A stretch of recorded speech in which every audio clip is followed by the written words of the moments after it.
What? I have never met a grown man.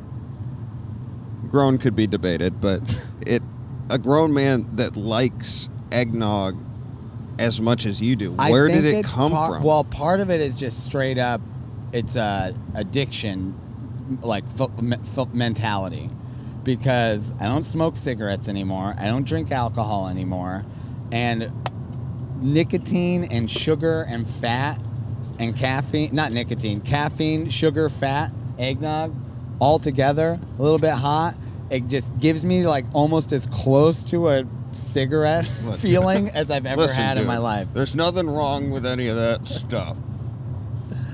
So I chase it. You chase it with eggnog? And it's like $7 a cup. It's just like smoking. Is it seriously that expensive? Yeah, 6.5 with a tip. $7. That's like a pack of cigarettes. That's fucking wild.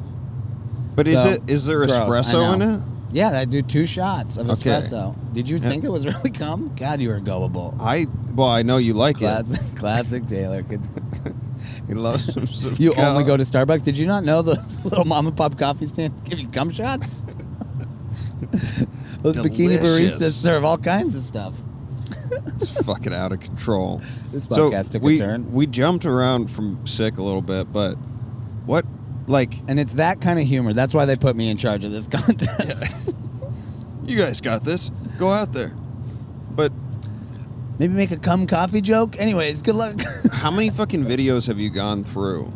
Over 250 videos at least.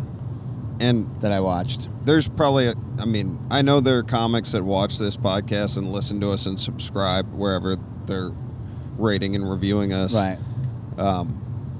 What advice would you, based off of like going through all that, going through your first round of fucking accepting videos and reviewing them, what advice do you have to comics that submit to competitions and festivals so they don't fuck themselves?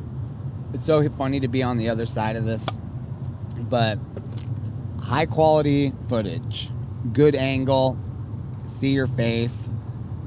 You would think that goes without saying, but it is very amazing. It's amazing how many tapes I got that were like borderline unwatchable or unlistenable because of the quality. Do you think it's necessary to have, like, to be mic'd up through the soundboard? No, not at all. But at least, like, can I hear your jokes, right? Is there a buzzing in the background? Like, is the speaker fuzzy? All of that stuff. But it's just like a clear tape, like you can get it on your phone. I've saw lots of phone submissions that look fantastic. People got into the contest with phone clips, but they were like from a good angle, the lighting was good, and I could hear them clearly. Mm-hmm.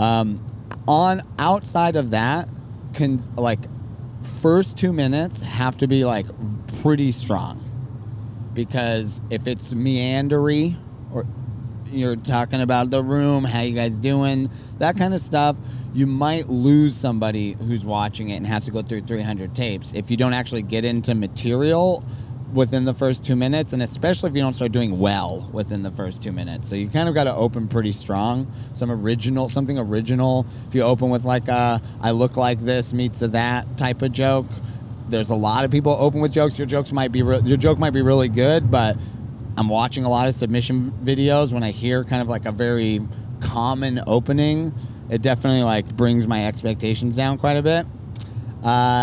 Those would be my biggest pieces of advice. Open strong, open original, but more than anything, just make it like viewable, listenable, high quality. Do well in your tape, maybe too. Like, what were some of the things you saw that helped people really stand out? That's it, man. Good openings like that. That was the strongest thing. Someone who comes in, gets right into their material, and has like a joke I haven't heard before. You know, at least to keep me going through the first 2 minutes. And if you are doing well for the first 2 minutes, almost guaranteed I finish your whole set. Yeah. Because I want to know, and I know a lot of people won't. I know bookers and other people who run contests and festivals or whatever won't finish a tape if they can just tell someone's good right away, and they'll just put them in. But I really want to know, I figure if people are submitting kind of the set that they plan on doing, like to compete with, not just prove that they're good necessarily. So I kind of want to hear if there's anything that I'm like, I don't ever want that joke in my contest. So I want to make sure there's nothing too alarming, for if nothing else. But I also just want to see how good they can do for an entire set. So I watched, if anyone does really good for 2 minutes in, I pretty much finish it. Yeah, I think a couple things you said, like, at least when I started submitting to that stuff, like, I didn't know the factors you're, like, battling, right? Like, the person watching it's got 200 tapes they're watching. So, like, you have to look at it from, like, their point of view rather than just, like, oh, this is the tape I'm putting together. Like, how do you get them quick? How do you keep their attention? And how do you not create a reason for them to turn this tape off? Yeah. Which is different than, like, I feel like submitting a tape is like submitting a resume, and it is a reflection, like, the actual quality that you're putting together is a reflection on the comedy you're going to do. Like, 100%. Thank you. It's also good to know what you're submitting for.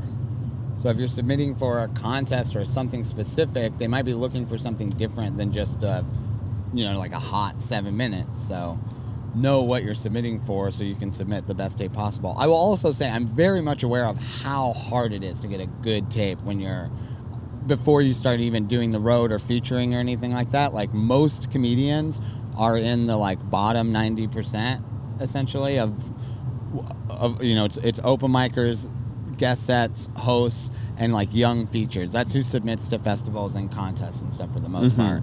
So to just be like, get a good tape, well, go get another good tape. It's like, oh, I'll just wait another 6 months till I get on a show worthy of having a tape recorded. So I understand how difficult it is. So I have a lot of empathy, which is honestly why, even if a tape was really bad, I would still give it at least 2 minutes. Yeah, you wouldn't judge it based off of the... Well, some people got in with that where I'm like, well, fuck, I can't see them that well, but man, they are killing, and I love these jokes. Yeah. And so I'm like, they probably just submitted this because it was the best fucking tape document of their comedy that they could get for the time being, because it's hard to get really good tapes, you know? Yeah. Someone walks in front of the camera, the audience turns on you for no reason, someone heckles. Like, there's a million reasons why that can sabotage a tape. And since you're not allowed to edit, you really have to do a top to bottom, this is my act type of set, without riffs and without crowd work, and the circumstances all have to be kind of perfect. So I remember listening to people say that and feeling condescended to, where they're like, everyone just gets booked every night on perfect shows. So I totally understand, but that is, it's Frodo's journey, and so you just have to go on it. Yeah. Also, it's good to submit even if you don't have it. Just keep because I noticed immediately that there were people that submitted last year. I went through some of last year's tapes, and I was like, if now knowing that I'm going to be looking at tapes again, people who submit for a second time, if there's improvement and, like, their tape was maybe not great or they had a bad angle or something last year, it says a lot that they're still trying and they're growing. So, and that they're in it, they're not going anywhere. They're going to do it for years and years. And that's really what I'm looking for, like lifer comics. I think most festivals and stuff like that are looking for the same thing. Bookers are not looking for someone who's just kind of funny but just experimenting with comedy right now. You want people who are in it, trying to have careers and stuff. So someone who submits regularly to everything, it's a sign that they're in this to win this, if that makes sense. Hey, if you like that video, make sure to hit the subscribe button and follow our page for new weekly content.